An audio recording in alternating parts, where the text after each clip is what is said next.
આજે હું મારા જસ્ટિનને લઈને નર્સરીમાં જવાનો છું અને નર્સરીના અંદર જાતજાતના ને ભાતભાતના છોડ હોય છે, ઝાડ હોય છે. તમે જોશો તો તમને પણ નવાઈ લાગશે કે આવા તો અમે છોડ કે વૃક્ષ જોયા જ નથી. તો હવે વિડીયોને સ્ટાર્ટ કરીએ એના પહેલાં તમે અમારી ચેનલમાં નવા હોય તો ચેનલને સબસ્ક્રાઈબ કરીને વિડીયોને લાઈક કરજો. અને આજે હું ગાડી લઈને નીકળ્યો છું જસ્ટિનને લઈને. જસ્ટિનને બધા બહાર છે. હવે હું ઉતરીને તમને નર્સરીનું આખું લોકેશન પણ બતાવીશ.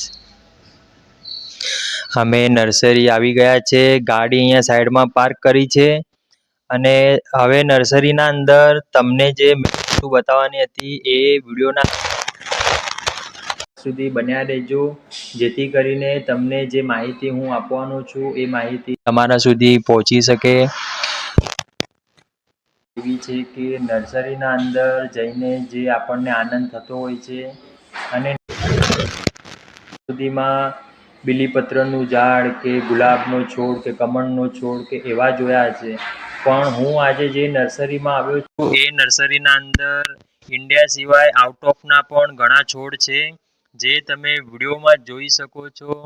જાતના ને ભાતના આ કાંટાના છોડ છે.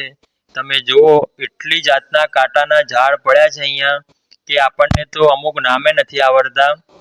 અમારા ગામના અંદર તો બાવળિયો થતો એટલે એનું નામ યાદ છે. અને સવારનું સિનેરી તમે જુઓ, ખૂબ જ ઠંડુ વાતાવરણ થઈ ગયું છે. અને આ જે ફાર્મ હાઉસવાળા ભાઈ જે નર્સરીવાળા એ આપણા મિત્ર છે. તે પોતે સાઉથ આફ્રિકા રહેતા હતા અને અહીંયા ઇન્ડિયામાં આવીને પોતાની નર્સરી બનાવી છે. અને એમના જોડે પણ મેં મુલાકાત કરી અને વાત એ કરવાની હતી કે આ જે તમે દેખાય છે ઉપર જે ઝાડ એ બધા ફેન્સી જે છે ઓફિસના અંદર અને મોટા મોટા ઘરોના અંદર જે ડેકોરેશન આપણે કરતા હોઈએ પણ અલગ અલગ જાતના મળી રહે છે. અને તમે જુઓ કે જે સિનેરી દેખાય છે હરિયાળી, સામે નાનું ટ્રેક્ટર પડ્યું છે. બહુ જ સુંદર ટ્રેક્ટર છે. ટ્રેક્ટરના અંદર જસ્ટિનને બેસાડીને આપણે ફોટો પાડશું. અને એની મમ્મી પણ આવી છે.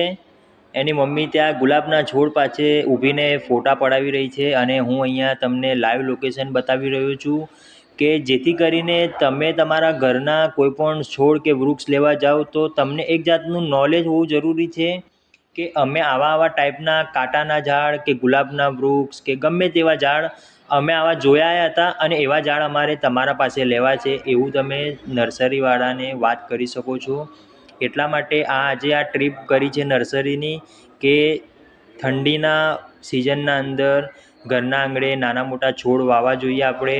તો તમે પણ નર્સરીમાં જાઓ અને તમારા નજદીકના જે પણ નર્સરી હોય એના અંદર જઈને અમારી વિડીયોના અંદર જે વૃક્ષ તમને ગમે એ વૃક્ષ તમે નર્સરીવાળા ભાઈને કહો, અવશ્ય એના પાસે હશે તો તમને આપશે પણ. અને આ જુઓ, આના અંદર એક જ પત્તું છે, આ જે સામે દેખાય, અને આખું જે દેખાય છે ઝાડ એ આખું કાંટાનું છે. હવે આવું ઝાડ તો તમે ક્યારેય નહીં જોયું હોય. બીજું આ છે, આના અંદર એક પણ પત્તા આવતા નથી, ખાલી આવી રીતે જ હોય છે. અને અલગ અલગ જાતના અલગ અલગ વાતના તમે જુઓ છો. તો તમે કમેન્ટના અંદર જરૂર બતાવજો કે તમને કયું વૃક્ષ સૌથી વધારે પસંદ આવ્યું.